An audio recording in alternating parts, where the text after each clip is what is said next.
We want to welcome you to our Leavenworth City Commission meeting. We ask that you turn off or silence all cell phones. Our meetings are televised every day on Channel 2 at 6 p.m. and at midnight, also available for viewing on YouTube. At this time, we'll have the Pledge of Allegiance followed by silent meditation.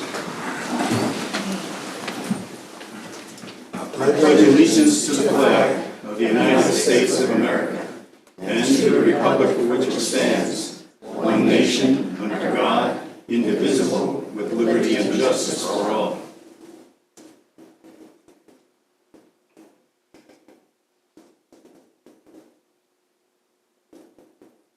Amen. Amen. First item on the agenda, old business, consideration of previous minutes from June 27, 2023 regular meeting. There's no questions or comments. I'll entertain a motion. I move to approve the minutes from June 27, 2023 regular meeting. Second. A motion has been seconded. Begin voting with Commissioner Martin. Aye. Aye. Aye. Aye. Aye. Motion carried, 5-0. Next item on the agenda, new business. This is open to any citizens that wish to make any public comments. We ask that you keep your comments to 2 to 3 minutes. No action will be taken by the commission. Ms. Sarah, do we have anyone to sign up? Not this evening, no. Okay. Do we have anyone in the audience?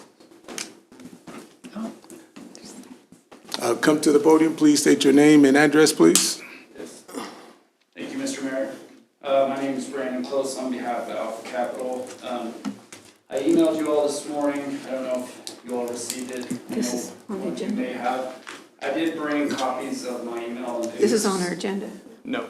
No, it's this not. is different. I'm sorry. Yep, go I ahead. do have copies for you guys if you'd like. Could you give them to Sarah, please? Sorry, City Clerk. Thank you. So I'm approaching the city just on behalf of myself and potentially a business colleague of mine. I bought a property in Leavenworth County at the July 26th tax sale, 1128 Quincy Avenue. After buying the property, I went to the property to start securing it and cleaning it up. And during the cleanup, I noticed a demolition order from the city earlier. I believe it was dated back in February. That was my first notice of that demolition, so I immediately contacted the city. Long story short, I'm here to petition the city to stop the demolition of that property there at 1128. I have talked to the neighbors adjacent to the property. I understand that they're concerned that it's blighted and that it attracts trespassers and drug use, etc. And I'm very sympathetic to that. And my intention to purchase the property was to immediately start cleaning it up and restore it. That is my occupation. Professionally, I love the city. I love the old houses, and I personally have done multiple foreclosures in Leavenworth that I've bought from the sheriff and have invested a significant amount of capital in those and restored them to sometimes better than new condition, and as you can see in the examples. And so I just petition you guys, respectfully petition you guys to not demolition that property on 1128 Quincy and allow it to be restored so that it can be put back into service, generate tax revenue, more quickly and at a higher rate than an empty lot would. Yeah, definitely want to thank you for coming to the City Commission meeting and speaking. I did receive your email. At this time, I know that we have already agreed as a commission to move forward with the demolition. The contract has already been signed, which means it could cause a potential penalty upon the city to try to stop that. And so the only thing that I can recommend is if we authorize city staff to work with you to see what type of agreement that you all could come up with. That's the only thing that I could prefer. Yeah, so I would love to take, I'd like the chance to work with that. I don't know what the contract states or what the penalty is to get out of the contract, but I think my understanding is that the contract to demolish that property is going to cost, you guys, upwards of close to probably $10,000 at least. That is an avoidance that you guys, you can have that back to put to other purposes. If there's penalties associated with the construction company, you know, I'm absolutely willing to consider that and, you know, absorb those costs if, you know, if agreed upon. I'd like to talk to the construction company also. So do we have a consensus to authorize city staff to work with Mr. Brendan? Yes. Yes. Yeah. All right. So let me add a few things so we're all sort of clear what's going on here. So this process started in 2022, and so notifications were sent out. We went through the entire process. We had public hearings, we had presentations, we had extensions. We have never, to my knowledge and my time here, gone past awarding the demolition contract and the notice to proceed for demolition, taken something off. Not that you can't, but here's some things to think about. We have a signed binding contract with the demolition contractor. He does not have to let us out of that contract, nor would I. Those bids are based on multiple properties, mobilization costs. That doesn't mean you can't approach them and ask them that question, but just so you know, there's already been asbestos treatment, sewer caps. So if we were to do this, my understanding would be all associated costs already undertaken and any associated costs related to having the property removed from the contract would be borne out by the individual and no cost additional to the city. The idea that we could recoup that $10,000 is not true because we do have a signed contract at this point. So I just want to make that clarification. I'm not saying we should or shouldn't do it. I just want to make sure everybody's aware of some of those specifics. David? Yeah, I'll add a couple things that statutorily, the commission's role in this matter has ended. You published your notices, you held your hearings, you passed your resolutions, and at that point, that's the city commission directing it to your city manager and staff, who this, of course, under your form of government is the city manager that runs the business. So I think understanding your consensus here, I think the commission should understand that you are providing some direction to city staff that you are okay with them exploring this, but understand that your role in actually having already approved this, that's already gone, done, and passed. Okay. And so, you know, I don't know that this would be the type of thing, and of course, I'll defer to the city manager as to how he would want to work with you, but, you know, that this would be an administrative process that could result in something happening or it could not, but probably would not come back to the commission either way. It could, but I want the commission to understand that, you know, you have taken the actions through this. We're outside the statutory process at this point. Yeah, I understand. Yeah, and I appreciate To be that. clear, yeah, I mean, I'm okay with conversations going on. It doesn't mean or guarantee anything for a set amount of time, you know, a window or something like that. Because obviously, like you said, Mr. Kramer, I mean, timeframes are tight now for everything as it's already underway. So it's my 2 cents there. Okay, so just so everybody's clear, what I'll attempt to do is reach out to our demo contractor. We'll talk, we'll have the discussion, we'll get some numbers, we'll speak to the gentleman here. I do think, you know, we probably at some point, I would probably bring him back to the commission if we have an agreement in place. Okay. There's also the consideration of the neighbors Yeah, who most definitely. have been fighting this property for years. And I don't know the gentleman here, maybe he does wonderful work, but they've been waiting for this to come down for quite a while. And I would hope that we would maybe, within that contract, have some performance threshold, something like that, because Absolutely. this has already gone through the process, and they're expecting that blight to be removed within 30 days, since we've already issued the notice to proceed. So I would definitely ask for those concessions from the gentleman here tonight. Okay. Yeah, thank you, sir. I believe that those neighbors are under discussion. They are actually moving now, so. for what- Yeah, it's just not in the neighborhood, it's the street, it's Yeah, yeah, the it's surrounding the whole street. history related to it. It Yeah. does need restoration, and that's the intention. Yeah, but definitely thank you for coming and approaching the commission, sir. Thank you. Thank you. Thank you. Next item on the agenda, public hearing for unsafe fire damaged structures, 805 North 18th Street. This would be Howell Burdette, our chief building inspector. Good evening, Mayor and Commissioners. Oh, we have to wait, though. Motion to open the public hearing. Okay. Second. Motion has been seconded. Begin voting with Commissioner Leonhardt. Aye. Aye. Aye. Aye. Aye. Motion carried, 5-0. We are now in our public hearing. I'll try again. Good evening. Policy report. The house at 805 North 18th Street was damaged by fire in January of 2023. The city is holding insurance proceeds, as you guys are familiar with. No permits have been issued yet, but I have spoken with the contractor, and they do intend to make repairs. A representative of ServPro is in the audience, as well as the property owners, and they might be able to give you a better idea of the time frame moving forward. At this time, staff recommends give them 90 days to get the process moving and make repairs to the structure. Would the owners like to speak? You don't have to. Will you come up to the podium? If you have any questions for us on what we're doing, I can fill you in, but we'll have a permit pulled in a couple weeks. We just finished with the asbestos abatement, so now we can look at the framing, scope of work in the attic and get that plan, so we'll have a permit pulled before we start any reconstruction. It's been tear out and cleaning up to this point.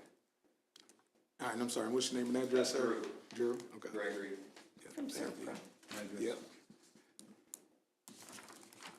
Do we have any questions, comments from the commission?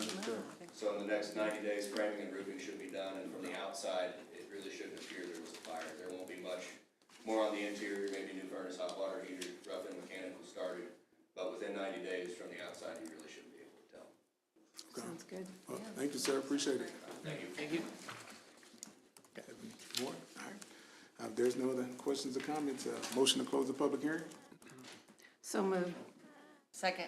Motion has been seconded. Begin voting with Commissioner Martin. Aye. Aye. Aye. Aye. Motion carried 5-0. Public hearing is closed at this moment.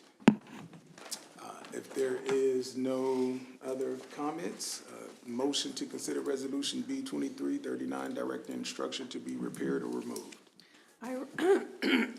Excuse me, I move to approve resolution B 2339, giving the owner 90 days to complete the repairs.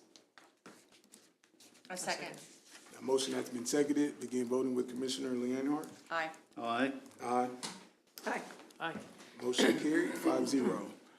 Next item on the agenda, 2024 budget update. Yeah, Mr. Mayor and Commission, thank you. Let's see if I can figure out how to get this on the main screen here. There we go. So tonight is an update of the 2024 operating budget and the 2024 to 2028 capital improvements program budget. As you all remember, we have met twice previously on this. On the June 20th study session, I presented about 30 slides of overview of all the key points of the budget, the millage rate, the capital improvements program, the revenue highlights, the expense highlights, the department notes. Then on June 30th, we held about an 8-hour budget session here in this room, where we went line by line through every division and every department in the city, including all the transfer funds, every fund that the city has on that day. So tonight, we are essentially doing a recap of that time, and then having a discussion on a few items that I have outstanding, and then if there's any questions or comments the commission has. So the highlights of the 2024 budget: $1.35 million in capital reserves being allocated to pay-as-you-go annual pavement management program. This is a fundamental shift in the way that the city does their annual pavement management program, where you're going from borrowing money on a 10-year cycle to paying for this in cash. This has the following benefits. You pay no more interest or issuance costs, and over time, it'll take about 10 years because we issue these in over 10 years. The mill levy required to service the debt will decrease. There's an allocation of $1.583 million in reserves to fund a $1 million grant matching fund. The city has been very successful over the last 24 months in getting transportation-related grants, whether that's the expansion of Vilas from 20th to 22nd, sidewalks and ADA ramps along Vilas from 10th to 20th, the complete reconstruction of the intersection at 10th and Limit, which is coming up in a couple years, 4th Street through the downtown, and a number of other grants. So this allows the city not to have to take money from other programs, the road, sidewalks, the curbs, and be able to provide the city's portion of these grants, which is usually 10 to 20%. They're matching grants of state or federal dollars. The continuation of all city services and operations with no new positions or no program expansions. This is a maintenance budget from an operations standpoint. We have not added anything new at this point. The execution of all previously scheduled capital improvement projects, including sports court project at Cody Park, trails and Southside Park. These limited activities in the grand scheme of the budget ensure that the city remains competitive for new families and businesses, as well as providing improved quality of life for those who currently call Leavenworth home. With businesses, we talk about recruiting and retaining. We need to do that with our residents as well. The Splash Park had an unbelievable impact on the city, and the sports court at Cody Park specifically has been one that's been on the commission's radar for a number of years. We still have handball courts out there that haven't been used in a generation. And this budget maintains the full pavement management program, sidewalk and curb program at $2.5 million annually. In addition, the compensation plan is a base 5% increase with a sliding scale for select classifications. We talked about this at both the 20th and the 30th. This is an investment, the key of this is an investment of $550,000 in positions making less than $50,000 annually. We focused in the last couple years on police and fire. We believe that those are up to standard across the metropolitan area. And this focuses on equipment operators, parks laborers, refuse collectors, cashiers, police and fire dispatch, records clerks, as well as some part-time positions, lifeguards that are crucial to city operations. And then the balance of the city employees would receive a 5% increase. All this is done with a recommended 2.688 mil reduction. You can see the city would go from city-supported mills from 25.654 to 22.965. That reduction is based solely on the current revenue, which we've talked about before, sales tax revenues over estimates that were conservative, expense conditions, as well as forecasted conditions in 2024. The mill reduction does meet the state legislature's definition of revenue neutral for the city-supported mill, the mill that funds the city of Leavenworth. The proposal does not allow the city to capture growth, but the proposal, and it does not account for property tax delinquency rates, which we'll talk about when we go to set the hearing to exceed the revenue neutral rate. That is strictly based, mainly based on delinquency rates that the city sees each year of property taxes. Just as a reminder, the city would forego, by cutting the mill to this level, the city would forego an additional $816,000 in property tax revenue, which was an increase of 11.6%.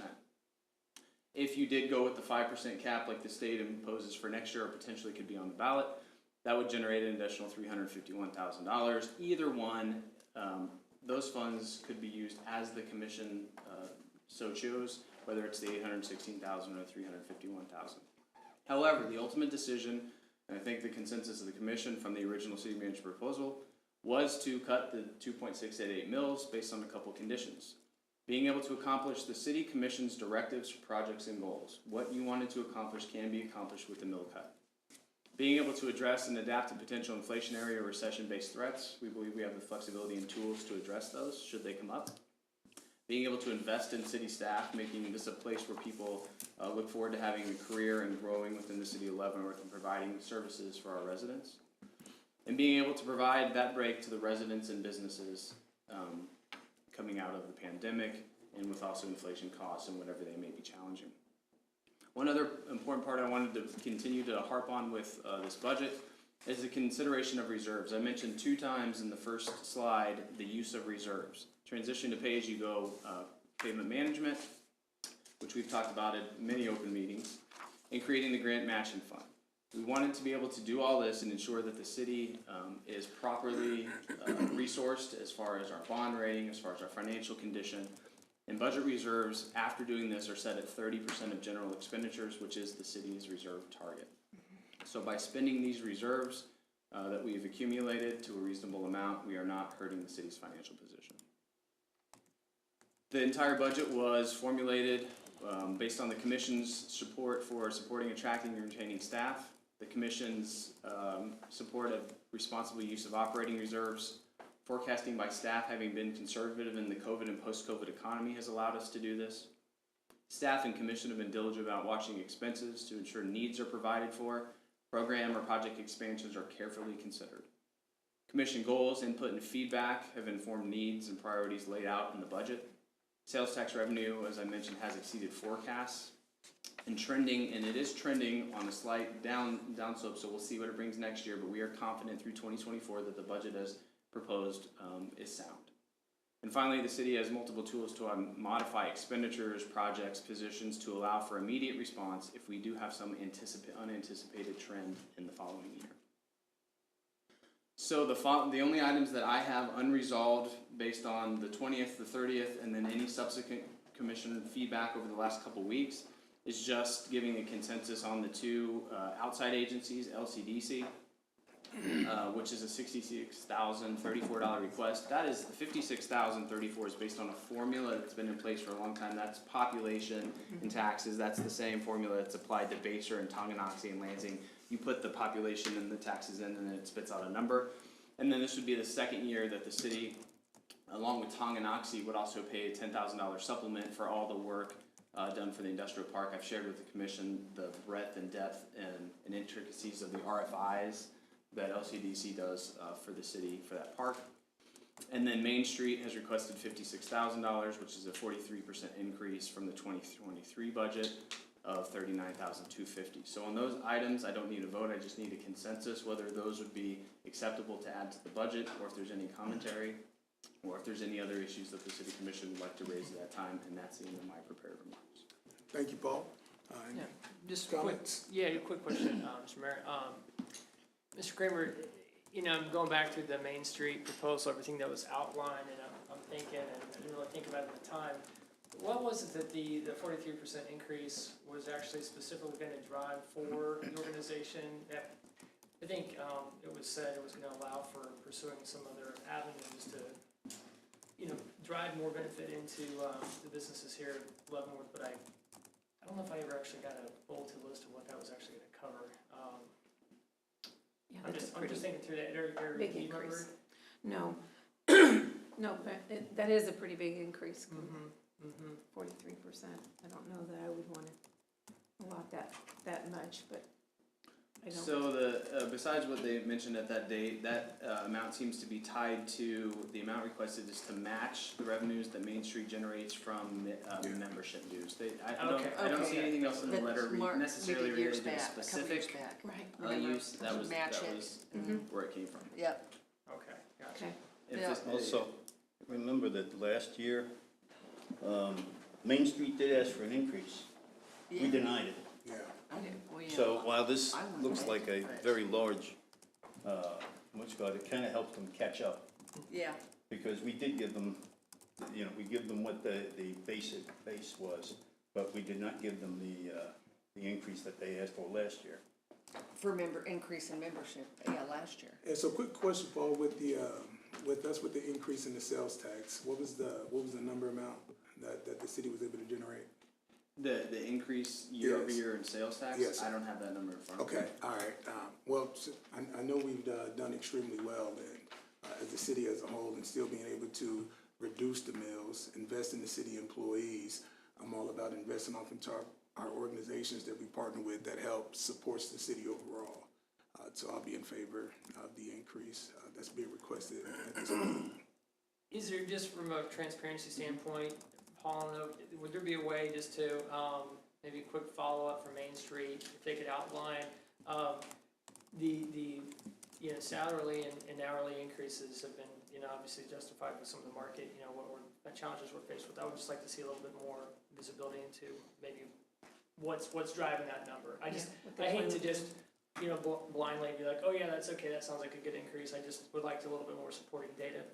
I didn't remember there being any, and it doesn't sound like there was outside of just doing a match. And anyway, if we've got time. The other thing we've done in the past with an organization with a new leader or that's asked for a change is you could authorize the amount, but it's contingent upon the quarterly update. So we did that with LCDC for a number of years. So they would come, and if at that point the commission felt that the work to that point met the threshold, then you would authorize what would be a quarterly payment. So you break them up over time.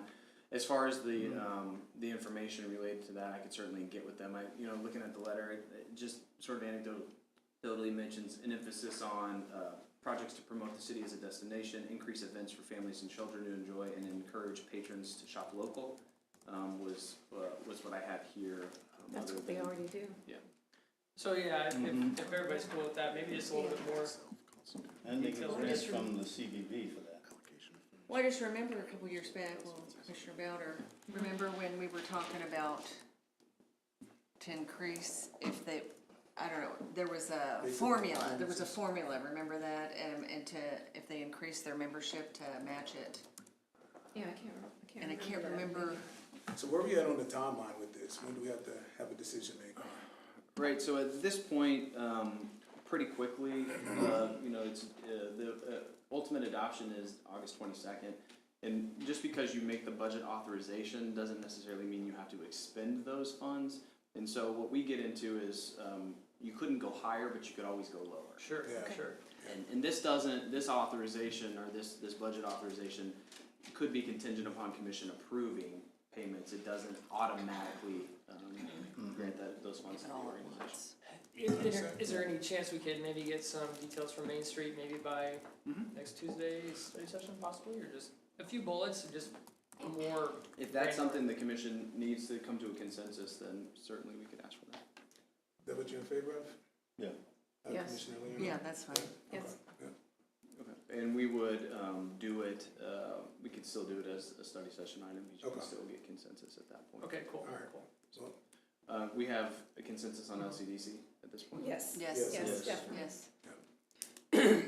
Is there any other thing, that's all I have on the budget update, otherwise we will move forward with the process as okay, outlined. no other comments, questions? Thank you, Paul. Nope. for Thank you, getting Paul, reported. thank you to the city staff and everyone else. Thank you all for that- all your work on this.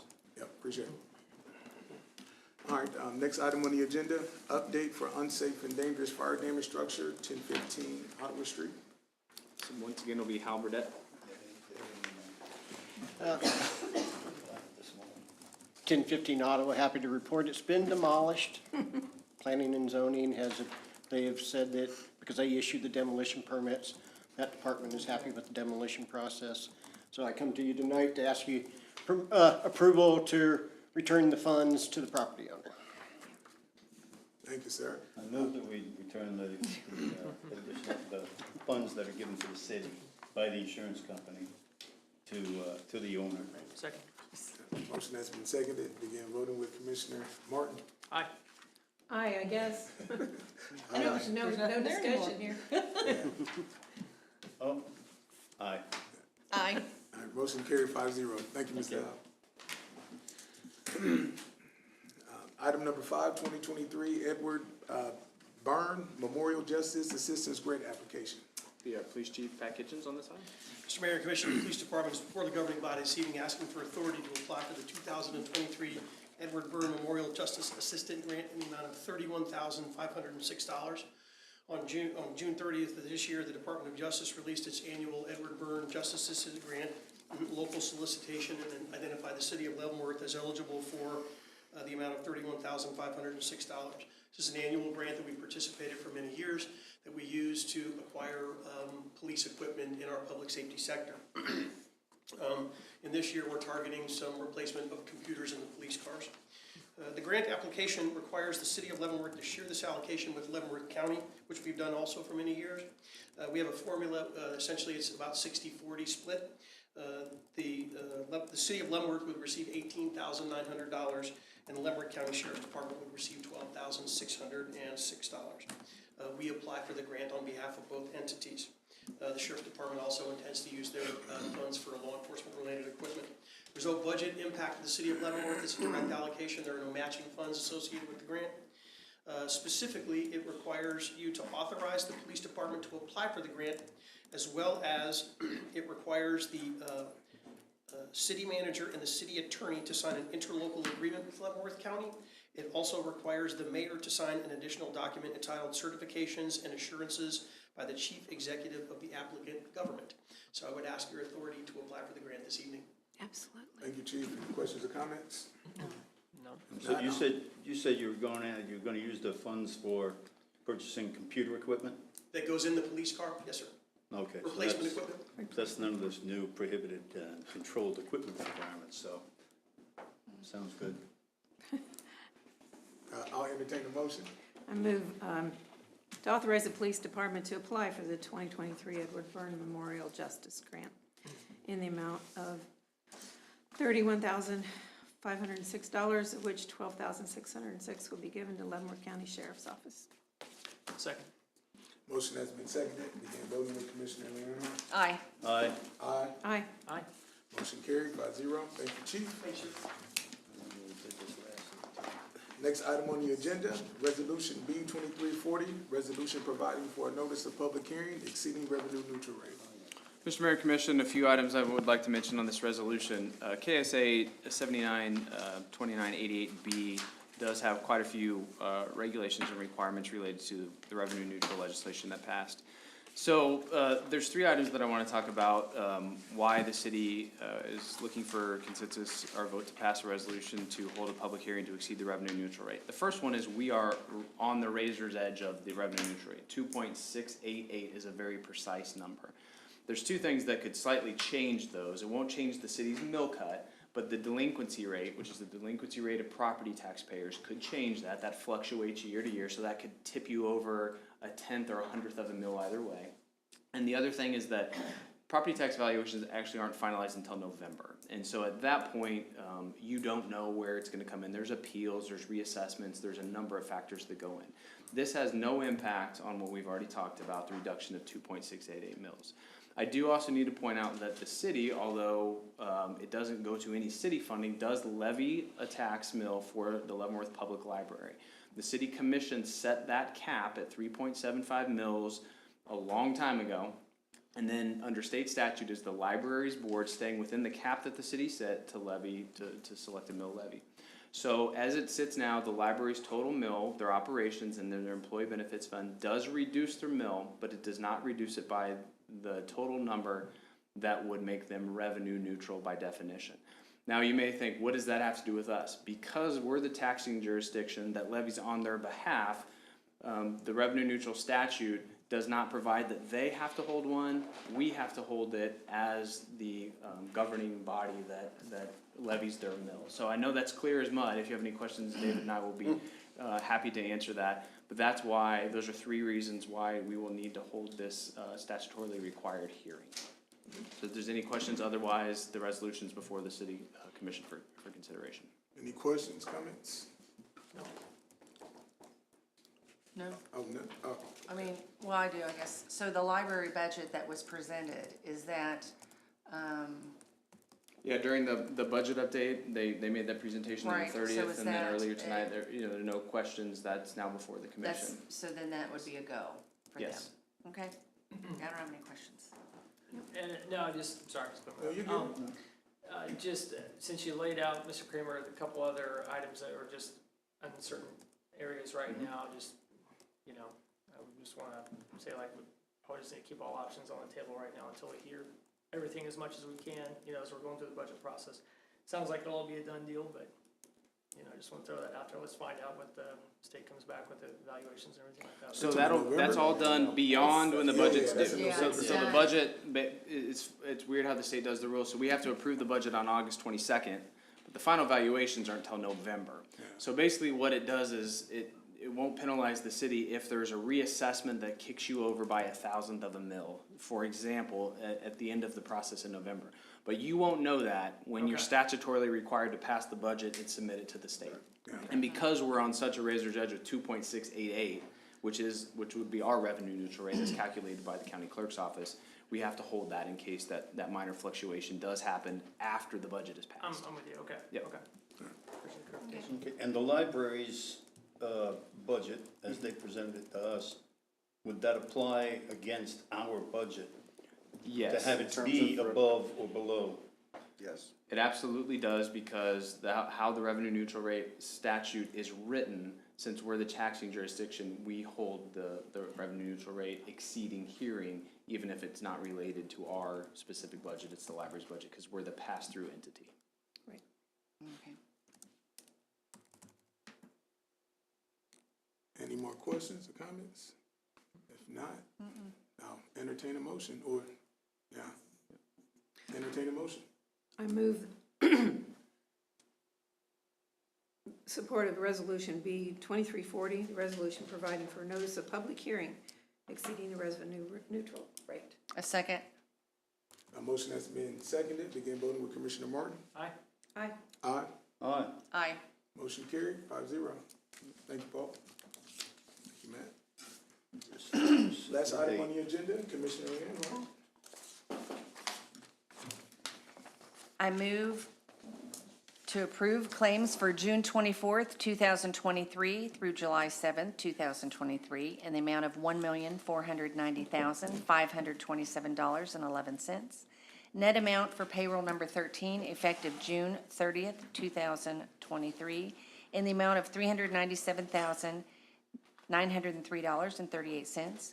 No police and fire pension. Second? Motion has been seconded. Begin voting with Commissioner Leavenworth. Aye. Aye. Aye. Motion carried 5-0. That concludes our city commission meeting. At this time, we're going to go around the table, starting with our city manager with any updates. Yeah, thank you. Just a couple. So I wanted to give the commission and the public an update on the easement situation related to the 4th Street reconstruction project. As you'll remember from previous meetings, we had started the condemnation process. At that time, we had 19 outstanding easements. And we mentioned at that meeting that the intent is never to go to condemnation. It's you have to start the project. So KDOT, which is it's a KDOT project, allows you to let the project, which means to put the project out to bid.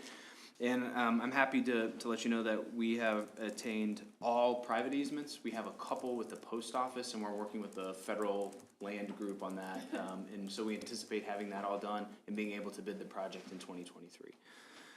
We did have the conclusion of the sports leagues. Like to thank the coaches, the volunteer coaches. Without the volunteer coaches, those programs can't exist. And so this was one of the first years we did not have to wrangle coaches. We had lots of volunteers, and we had a really good season out at Sports Field and pretty good weather. And then finally, just a couple notes on the refuse changeover. We have started delivery of the poly carts. On site, we've had really good feedback. A lot of people saying, I've been waiting for this for a long time. You know, there's certainly people, it's gonna take a little while to get adjusted to, but the vast majority from the people who have been delivering it is that it's been positive. So we'll continue to work out the wrinkles, and we'll let you know when the delivery has completed. The refuse workers are happy about that. We put a video out at one point that showed it going very slow, and there's some thought that maybe it'd take longer. It can go much faster. We just, for the video's sake, we did it slow, but the arm can actually be operated at a much quicker pace, so we're not concerned about it. That said, it's gonna be really hot over the next couple weeks. We're still struggling a little bit with staffing out there, and so we're going to do our best to keep the workers safe and try to get everybody's refuse picked up on the day it's supposed to. So bear with us a little bit, and that's all I have. Thank you. Are you still starting at 6:30 in the morning? Yeah, they're on summer still doing hours. okay. Yeah, yes, sir. Thank you. And actually take trucks down to Waste Management starting at 4 in the morning. So in the afternoons, rather than going down there and sitting in a hot truck, they actually don't mind coming in at that time and going down there. There's no line and it's cool, and so they take the full trucks down about 4:30 in the morning. That's good. Thank you, Paul. Commissioner Leavenworth. No, I didn't have anything at this time. As the city manager said, it's going to be hot, it's getting hotter. Please do everything you can to keep cool, stay hydrated, be healthy. Go up to the splash pad. It's a good idea. Yeah, 'cause that water cold. There you go. Yeah. Commissioner Martin. Don't have anything really. I had a great Independence Day last week, so I hope everybody else did as well. And that's all I got for tonight. I don't have anything for tonight. And just want to say once again, thank you to the city staff and Roberta with the budget. Very excited about which direction the city's going in, being able to reduce property taxes and still invest off into our city employees. It's always great to be able to serve and impact our community as a whole, retaining employees and also inviting more new employees with the competitive wages. So God bless you all. Hope you all have a great week. And at this time, motion to adjourn the meeting. So moved. Second. All in favor, say aye. Aye. Any opposed, say nay. Meeting adjourned. Done.